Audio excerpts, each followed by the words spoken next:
I'm shaking a bit because I've never done this in public before. I'm actually kind of old. And I've done many things in public, like many things.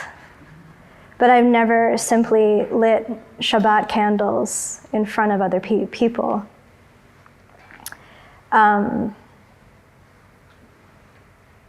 I was told by a friend of mine that actually you are meant to light your candles in the window of your home and display them.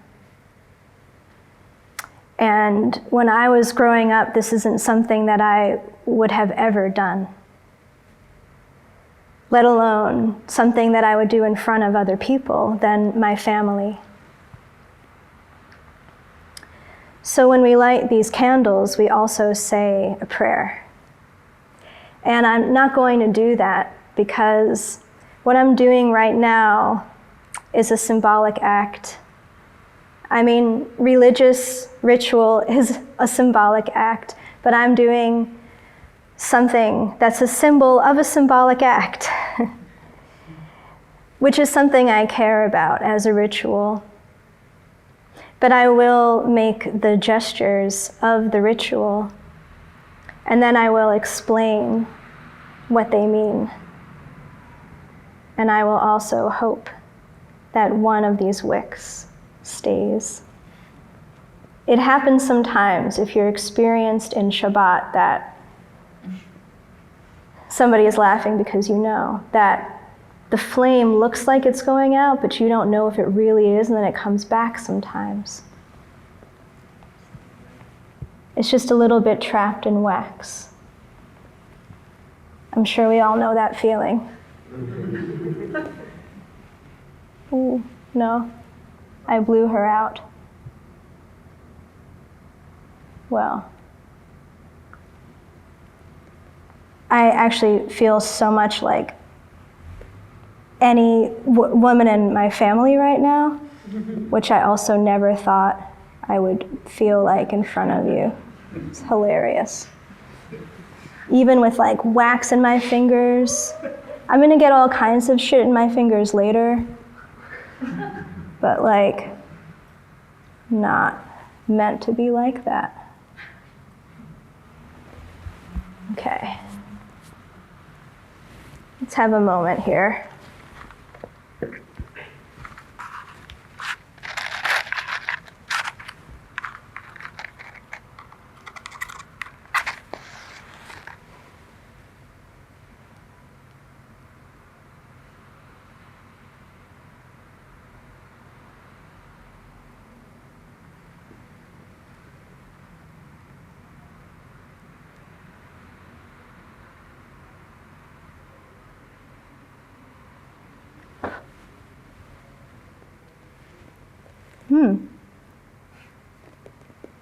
I made some kind of progress there. Things are not meant to do in a gallery. Ha. All right.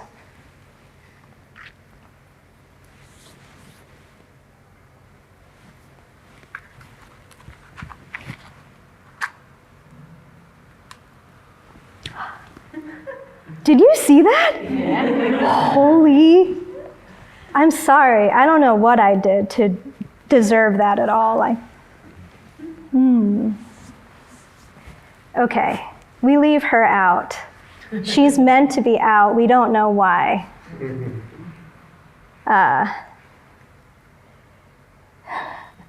How do I come back to this? The ritual is that you put your hands in front of your eyes, and you're making a circular motion. And then you cover your eyes, but you cover them just so that also your fingers are not closed, they're open. And you're doing it so that also you're holding this candlelight.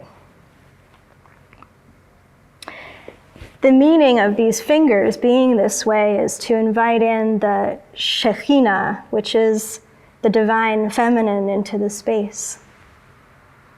And that's the point of what I'm doing right now.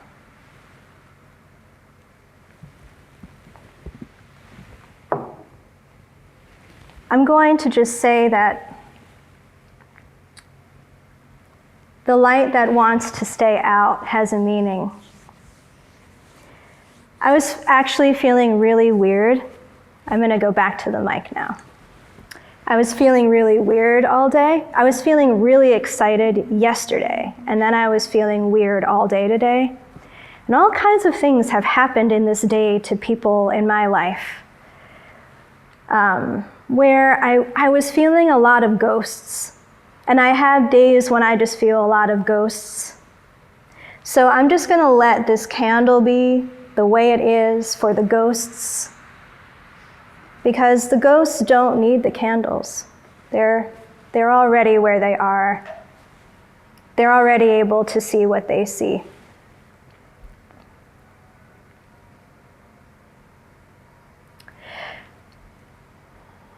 I wanted to talk a bit about the title of this talk called Crip Prophetics, and what I mean by that when I write that and when I say that, and what it means about the photographs that are on the wall that I made. The meaning of the word crip comes from disability theory and disability slang, and it's an inside term that you use to describe yourself as a disabled person, and how you and your disabled friends might describe themselves. It's short for cripple, and it's like otherwise not a good term. So that's why it's just for us. It's just like queer for queers. And I was examining these themes of prophetics through LABA. And for those of you who are here not from LABA, I've been part of this residency for months, which has to do with reading scripture to talk about what it means to be Jewish now, which seems strange because it's scripture, so it's not necessarily inventing what it means to be Jewish now when you're reading this. Except the most important part of being a Jew is critique. It's like why we're alive is to actually question the shit out of each other. Because if we can't do that with each other, who else can we do it with? We can't do it with the rest of the world because they hate us. They still do. They do. And so we do it with each other. And so the theme of this residency was broken. And we looked at a lot of scripture around what it means to be broken. And we looked at a couple of people who were broken. And these stories are actually stories of disabling, which really intrigued me as a crip.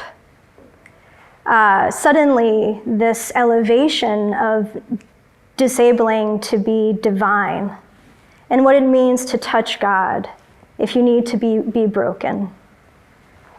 So first, these images that I have here, the images of the mouth and the objects that go toward the mouth are having to do with the story of Moses. And I'm going to tell that story because not everyone in the room knows that story. And for those of you in the room who really know that story, just indulge me. The story of Moses, this poor orphan, right? A Jewish orphan,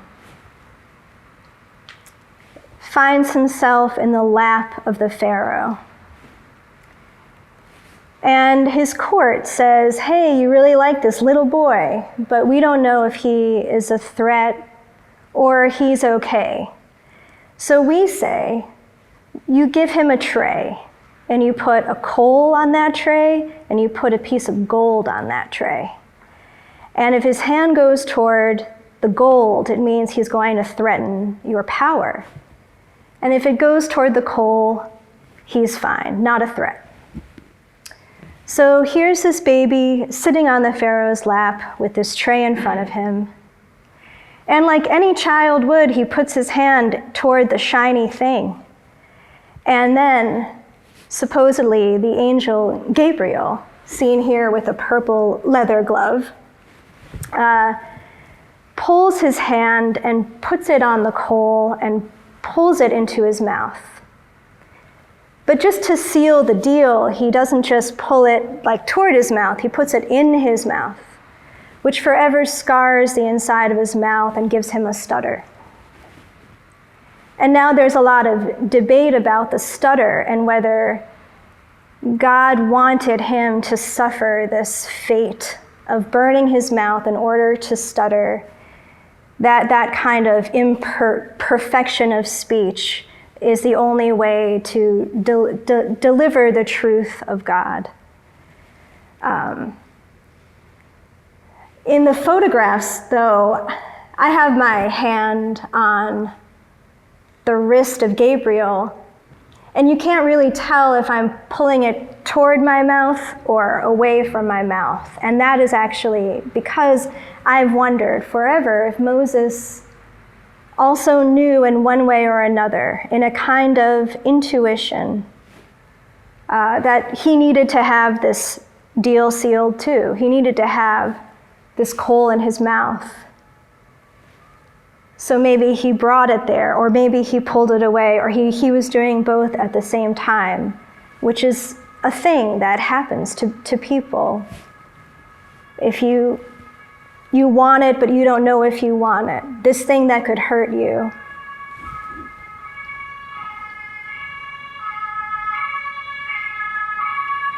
In order to create that image, I used this piece of pyrite that was given to me by my friend Yvonne. And I wanted to talk to you a little bit about Yvonne and the nature of our friendship. Because when I talk about Krip prophetics, it's part of the nature of our friendship.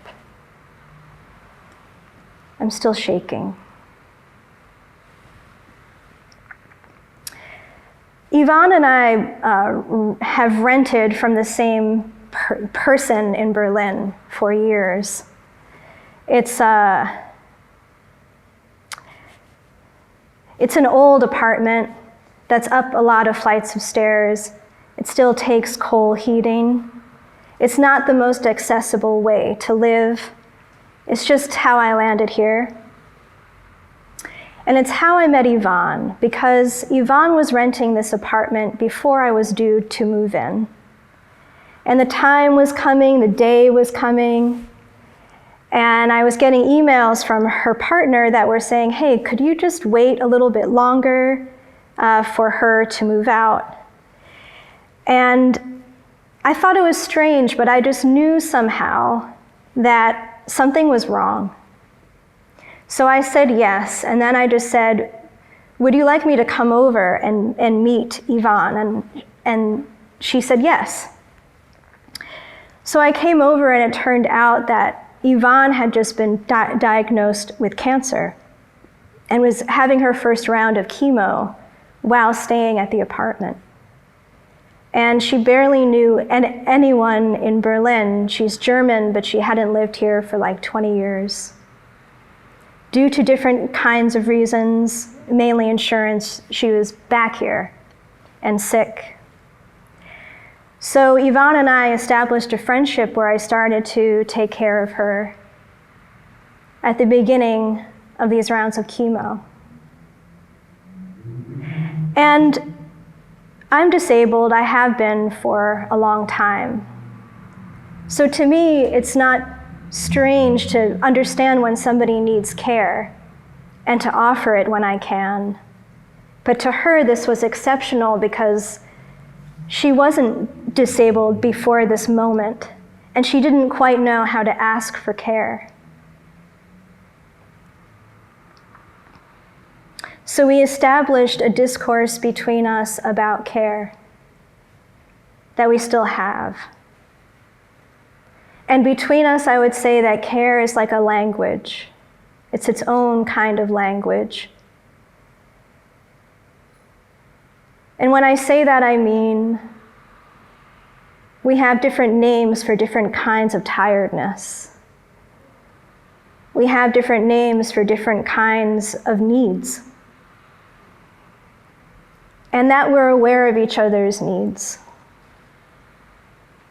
So it's strange, she and her partner were living in Egypt for a long time, and this piece of pyrite is from Egypt, from the desert. And this is a gift that they gave to me after some time of my care for her. So I thought it would be important to use it in these photographs. It's something that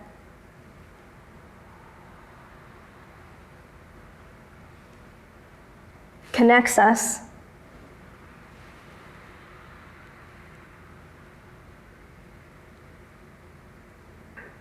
And there are all kinds of myths around cancer.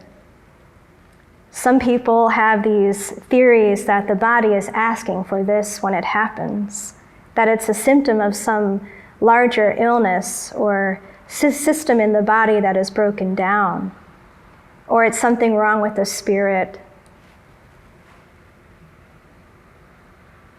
These mythologies that we create around illness and disability.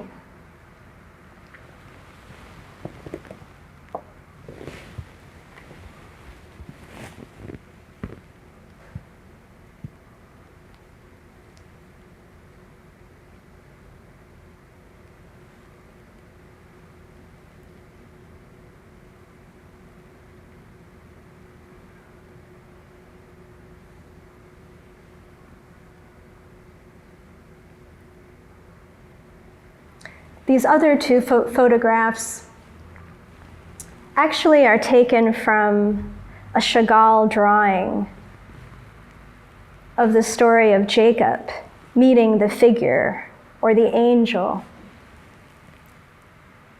and becoming disabled from the encounter. So in this story,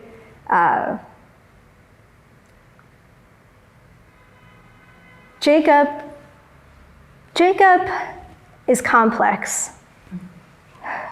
He's got issues, and he's got a lot of issues that he knows he has and he's in denial of having. That's how I would describe him.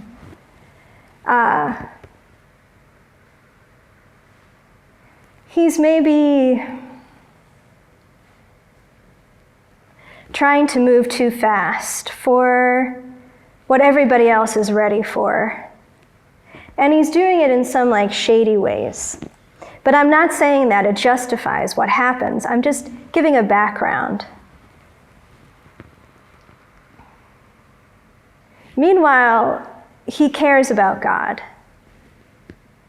And he crosses a threshold in order to meet God or the divine in such a way where he gets into this very, very dark space that's undifferentiated. And he finds himself wrestling with this thing, which he can't see. There are lots of paintings that depict this thing as an angel. And I just think that people always need figures in order to understand things. But I imagine this as a projection. Something like, if you were to have a physical experience of fate, what would that feel like? It might be heavy and shapeless and falling all over you and pulling on your body. So that's what happened to Jacob. And as this is happening, his hip is pulled out of its socket. So then he limps forever. But this is what we're believing is a divine limp, is a sign of him having touched the other side. And, then it's supposed to kind of absolve him of his previous behavior. I don't know about that. But meanwhile, I wanted to put the cane in the picture because I have a hard time with before and after. And I think that this is something about crypt time. And crypt time is a measurement of time by crypts that has to do with many things. It has to do with being against normative time and fighting a kind of time that's based on productivity. It's kind of why some of you are like relaxing really hard in your seats while I'm talking and maybe falling asleep because you're like, oh, I don't have to do anything right now. And that's the thing about cryptness and crypt time, and the legacy of what that means is you could be disabled and also not have to do anything. You could be disabled and not have to like lead the Jewish people through the desert. You could be disabled and like not have to become a prophet or a king or anything. You could just be fucking disabled. And that's great. You could be on crypt time, and in this sense, you could not only be fighting a sense of normative time or productive time, but you could also be time traveling. You could also be somewhere in the past and the future at the same time through your body somehow. And I don't know, I have a lot of questions about destiny as a way to justify pain, which shows up everywhere in Torah. It shows up everywhere, and when we think about ownership of places and spaces and people. And I'm not sure if destiny is enough for us to imagine how we might turn up, what might happen to us, and whether that's good or bad, and whether that's something worth believing in. I think believing in something can be from moment to moment where there can always be a no. That happens. So anyway, I wanted to put my cane in the picture. I imagined maybe this cane is something I use every day. It's not that special. It falls and gets shit on it all the time. But it's also divine in the sense that people notice it, that they wonder about it. Mostly when they see it, they feel bad for me. And they ask me what happened to me, because there's this idea that I was whole at some point and then I became broken and then I needed something. But what if your things in your life need you and you don't know that yet? I know it's scary to think about. Like if everybody in the room who's not disabled, if you thought about you might become disabled or sick. But if that happens, what if it's because it needs you? What if it's because this world needs you some way that you don't know? And whether it's about pity or it's about divinity, that's up to you from moment to moment. So that's me trying to do Chagall, who's trying to imagine Jacob without an angel.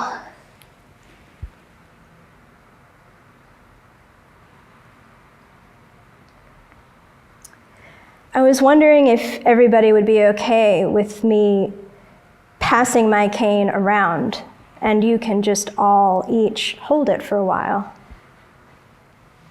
And you know, when you're holding it, you can think of Jacob.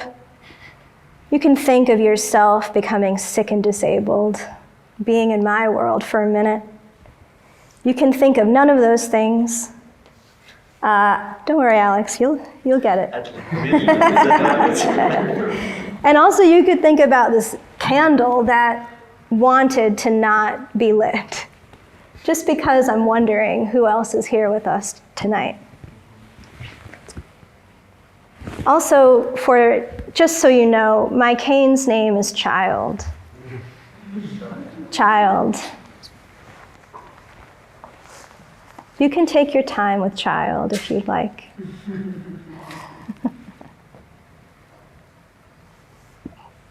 Usually when I perform, I'm the one who's holding Child, and I never offer for Child to be felt by everybody in the room. But this is a proxy. You could also imagine that that's me, if you want. So you can be extra gentle or rough, depending.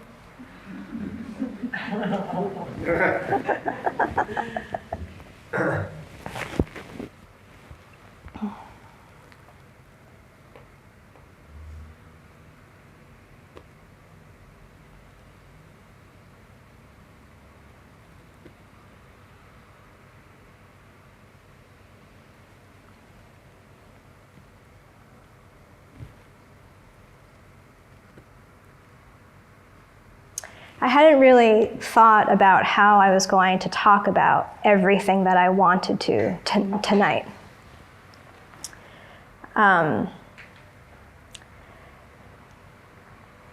In my recent performance, Life Unworthy of Life, I talked about instances of anti-Semitism that I experienced in my life growing up in a small town in the US as the only Jewish kid.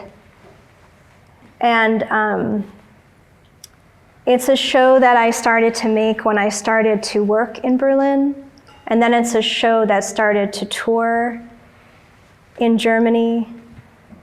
The other part of this story, the reason why it's called Life Unworthy of Life, is because when I started to spend time in Germany, I also started to find out about what happened to disabled people during World War II.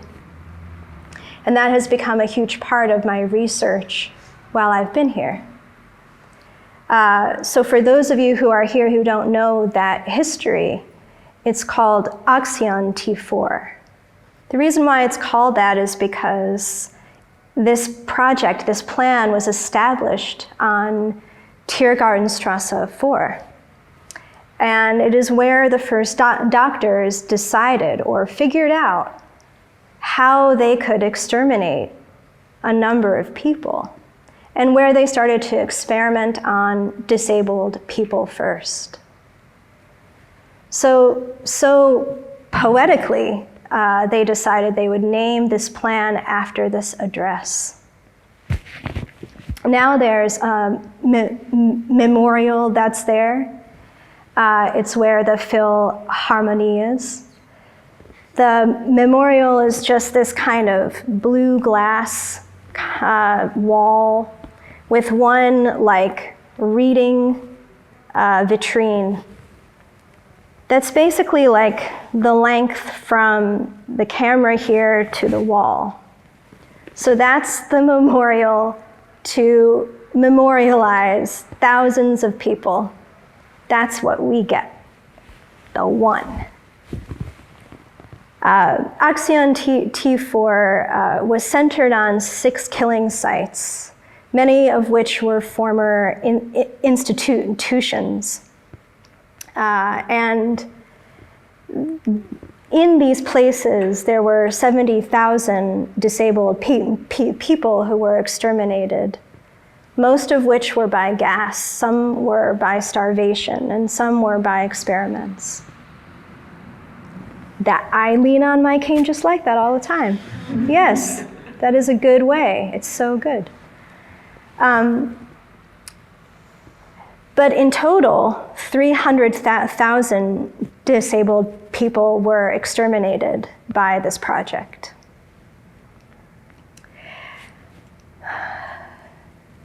So I want to sort of bridge this part of things.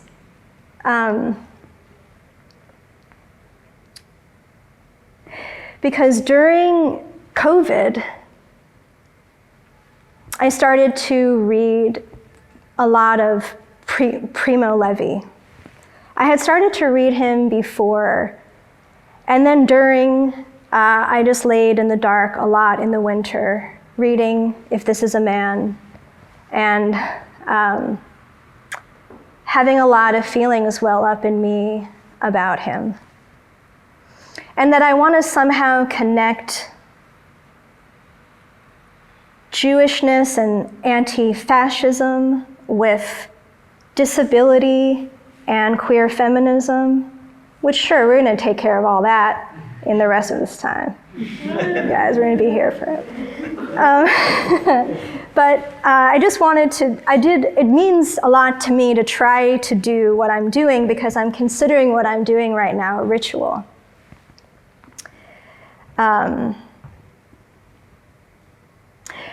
I often work with the gay Jewish disabled writer Kenny Freese in my work. I interview him in my performances. We have a kind of talk show with each other. We're going to Krakow next week to do this.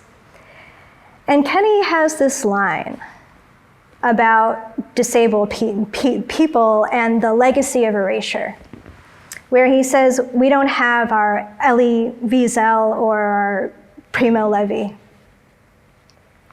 So I just wanted to take a moment to think about that together. What it means when you have an atrocity that happens with the possibility of survivors, and what happens when you have an atrocity that happens when you don't have that. What does it mean to be able to live in the legacy of a history if you don't have any voices from that history? What are you meant to do? What are you meant to think of yourself? You kind of have to reinvent yourself and your identity generation after generation. Jewish people, we actually do that all the time ourselves. Because we change and nothing is good enough ever for us about our context and who we are. And I think that's really important. But we do have a lot of voices. In this gallery right now, we have a lot of voices. We have a lot of voices from the past and the present. Disabled people, we have to be able to conjure our voices somehow. And I use that word in a deliberate way to conjure because of how it is associated with witchcraft. And witchcraft as this taboo thing that is associated with the divine feminine. To conjure, it means to call up ghosts. It also means to kind of use magic to bring something out of thin air, which is often what we have to do. To imagine that there were disabled people who existed before us. So we're these bridges that connect this kind of hypothetical past that is just death to a future that we want to exist that is not that is beyond death. And we get to be here now. It's as much of a miracle as the Jews who get to be here now.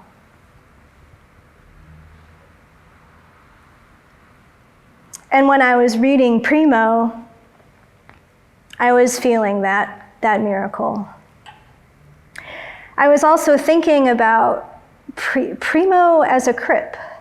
I was thinking about how being a survivor implicitly has disability attached to it, just indulge me with that idea. There's a part in If This Is a Man where Primo has survived the camps, and as a result, he's actually extremely diabetic. His blood sugar drops, and he has to get something to eat or he'll pass out. But he's actually just trying to get home. He's trying to get home to Italy through Russia, because that makes sense. And meanwhile, he keeps on dropping, just blacking out. Just he's walking and he blacks out because he doesn't have sugar and he doesn't even understand what his body needs because he's been just trying to survive on nothing for so long. So there is this turn from his survivorship where he's also disabled. And I was thinking about the legacy of starvation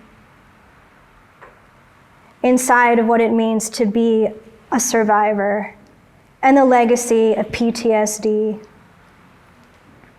I'll read a little bit from this.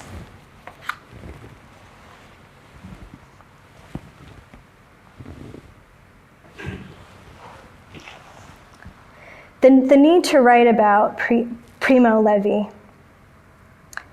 Having read If This Is a Man and The Truce, parts of me are still there in the book. Something that strikes me with all the parts about Monowitz and Auschwitz, and then his long, arduous journey back to Turin is passage. That everything becomes a passage, and the body itself being a passage through to history. There is simply no way that trauma can be avoided or should be avoided. But I feel confused about my relationship or my body's relationship to the trauma. I finished the book on Saturday night, and then I spent all of Sunday laying down. I keep having episodes of acute back pain, which I can't tell if it's aging or mattresses or deeper messages my body is trying to deliver.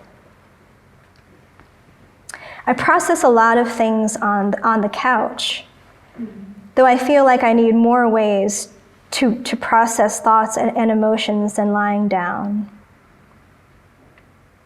But when I was lying down on Sunday, I realized that I was feeling shame, this deep shame in the center of my chest. And it was in relationship to the book. It was in relationship to Primo Levi saying what he said. In relationship to the weight of the camps that he had to carry. Shame has all these hidden messages, and I feel like what I was feeling was what the messages had to tell me, that I too carry this shame, this apology for who I am. I know that I'm carrying this from my own life, but I wonder if I'm carrying it from previous lives, from previous generations.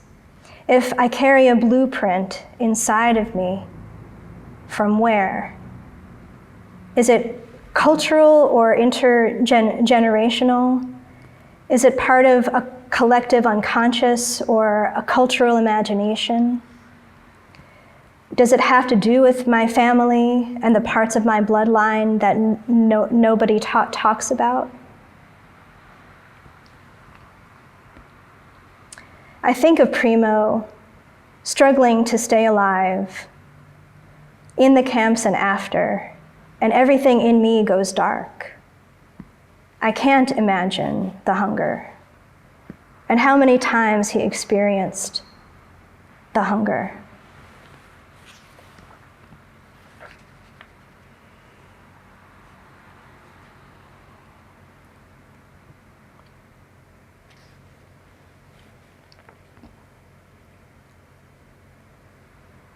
I think about his time in the sick ward at the camps, being alone with two men after it was evacuated, which saved his life. And all of the trials after that, so many days and nights, not knowing what is coming next, and more kinds of starvation, and an episode of eating horse meat. All of it being the longest, most abject story of the life of a 24-year-old. And then he returns to Turin, and everyone is there as if nothing had happened.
Israelis, I dare you to critique my pomegranate skills.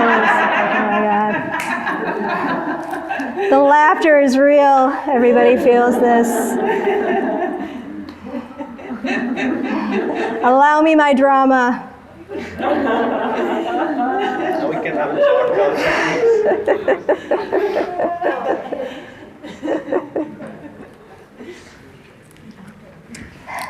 This, also at any point you can get yourselves wine and refresh it. I wanted to talk about this cloth that's on the table, this purple cloth with turquoise circles and gold. It was my grandfather's nightgown in the hospital. And actually his name was written in marker on the label. In the back, it's since faded.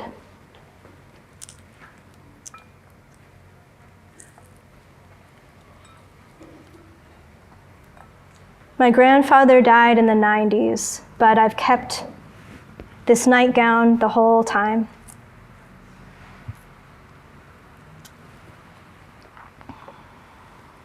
When my grandfather was dying, all of the women in my family were freaking out and didn't know how to talk to him.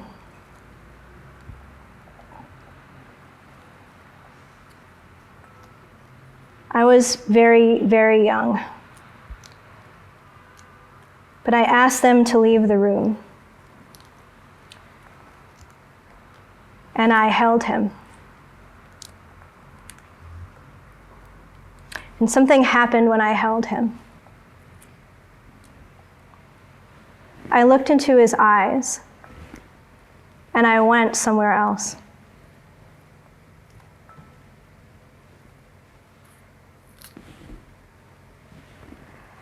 I was on a boat in a vast ocean. And all kinds of relatives were there. Relatives I had never met before were there, waiting for him. Among them, my grandmother was there, and I had never met her. But it actually turned out that I look a lot like her, which I also found out because my grandfather was shouting her name at me. And I kept saying, I'm not trying to hurt anybody with how I'm doing this. Just symbolic.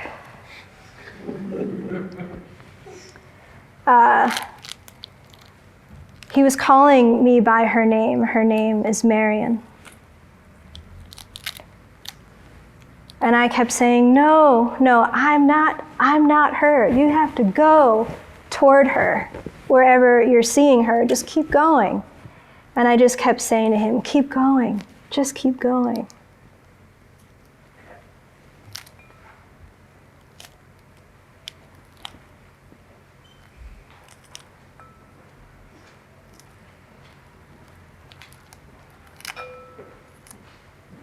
I don't know how I knew where he was supposed to go, and I don't know why I saw it. But I did, and I see that. And I see that with people all the time who are on their way in or on their way out or somewhere in between. And I call myself a witch because of that. I don't call myself a prophet because of that, just because nobody calls somebody who's assigned female at birth a prophet anymore, or whatever the fuck.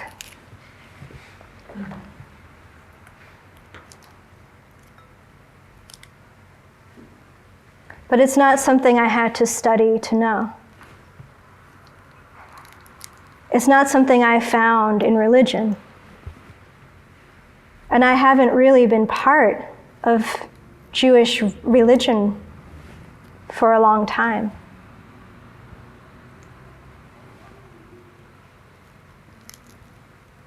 Primo Levi was not a religious Jew. He was an anti-fascist, and that's why he got caught.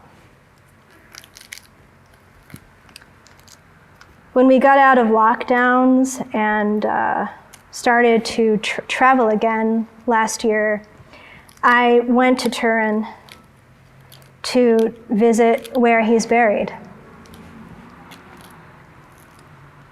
And I went on Yom Kippur because I was defying the logic of the religion, so I couldn't actually fully get into his burial site. But you know, in the cemetery,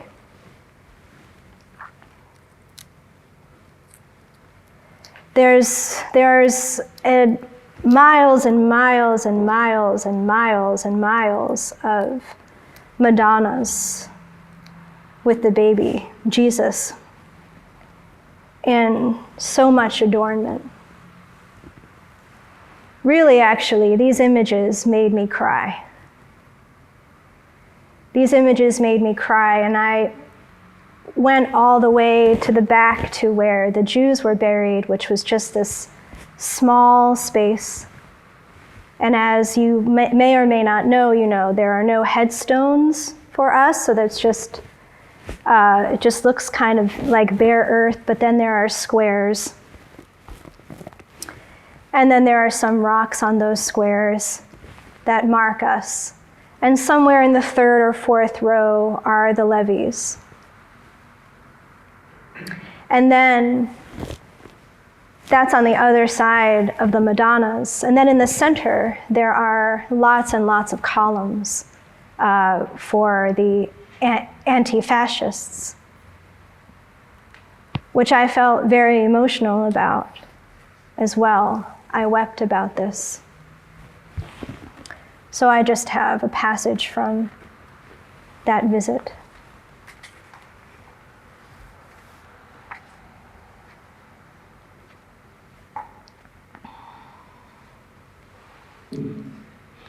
There are many columns that have unknown names on them.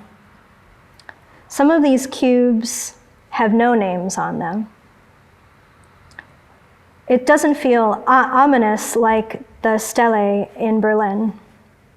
I'm listening to music and thinking about heaven, if it exists, and remembrance, if this is the way. I keep seeing a single white butterfly in Turin. I've never written at a cemetery before. I have been having the worst sleep here.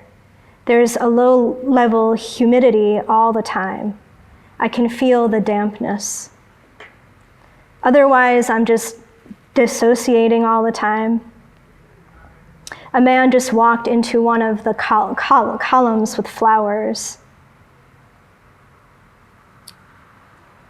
It's wild to think of Primo buried just a block away from here. To think of the partisans who were all killed instantly. And if that happened to him, we would never have the text that we have now. He would not have suffered, but he would not have written.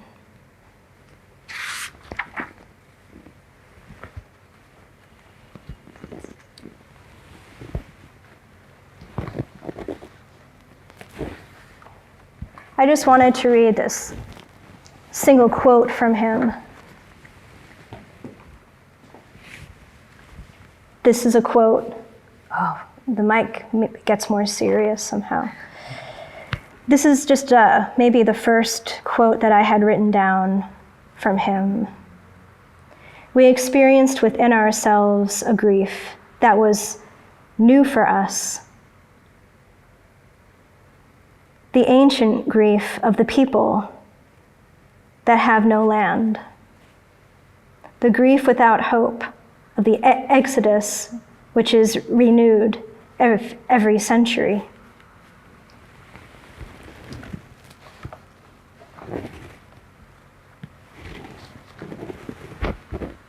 So I just wanted to talk a bit about diasporic time in the scope of this residency that I've been a part of, which is why I'm here in front of you.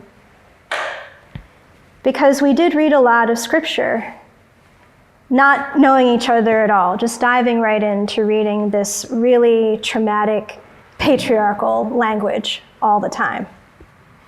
But through it, all these stories came out about all of our histories, and every single one of us has a traumatic history that shaped our identity and how we identify or disidentify as Jews. And there were all of these comparisons that we were making with each other that I hadn't experienced before. Like from my Israeli friends who said, sometimes I wondered if it would have been better if I was born in the US, because then I wouldn't have had to deal with conscription.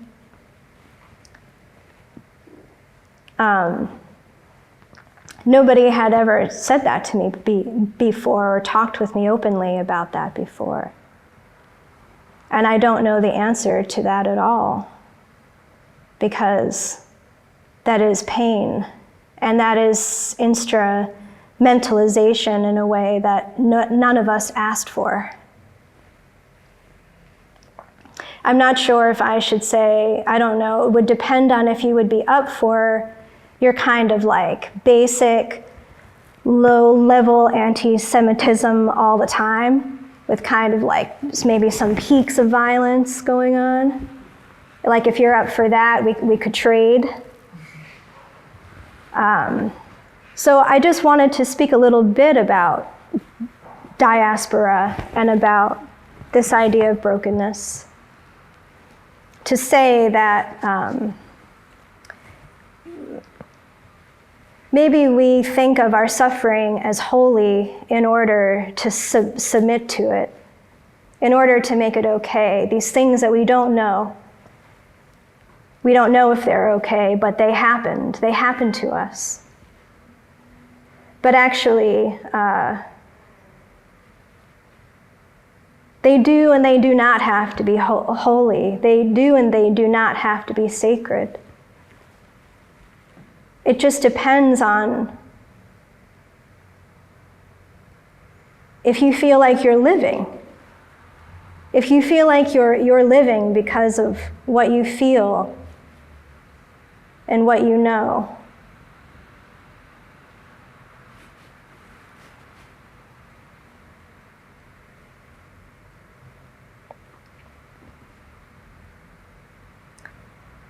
But one thing that I have both appreciated and felt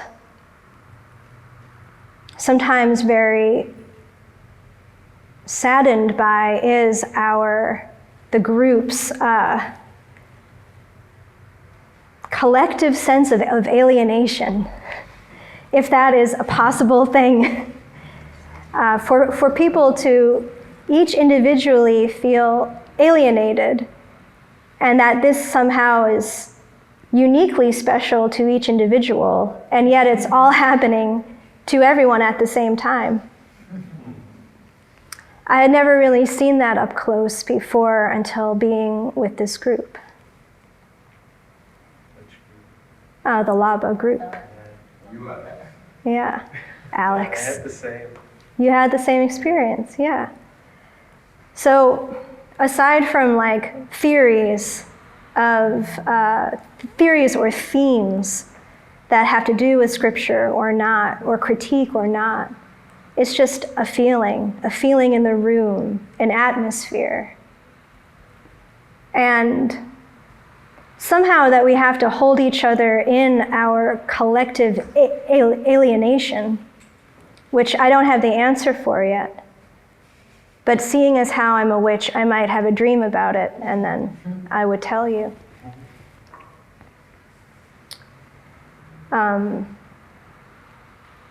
So I'll just read one last passage that I wrote in a depressive winter moment here again.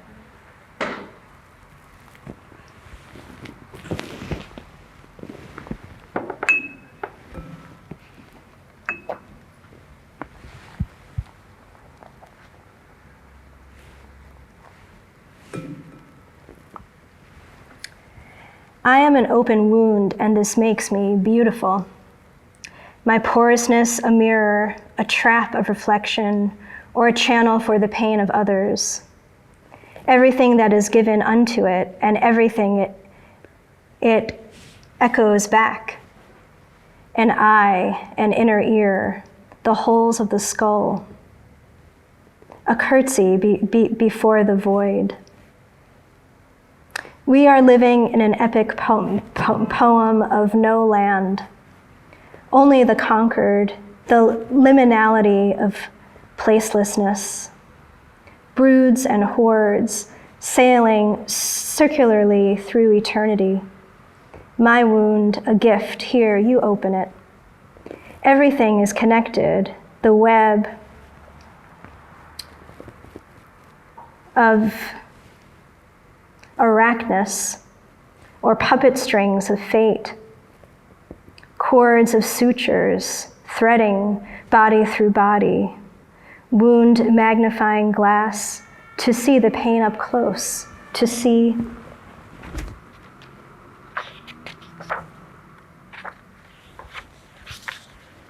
the pain up so close that it is both all-encompassing and indiscernible. What accompanies me? A cane, black or steel, rocks, wood, photographs of dead relatives, my grandfather's torn nightgown, sometimes tarot cards, a pen. These objects are compass points, leading me into lifetimes, into nebulae, footpaths, into destruction to find the voices in the voids. We think of black metal or death metal or drone metal as the sounds of doom, some kind of ultimate expression of dark power. But it is really silence. The power of the silence as it grows and grows is a greater hell, a greater pain, a greater horror. You have to stand in the silence until it offers up the voices. Then you have to turn your skin inside out until each follicle becomes a listening chamber, a membrane for the dead. Then you are bound together, and there is no distinction between what it is to be dead or alive. This fusion is the method of the wound.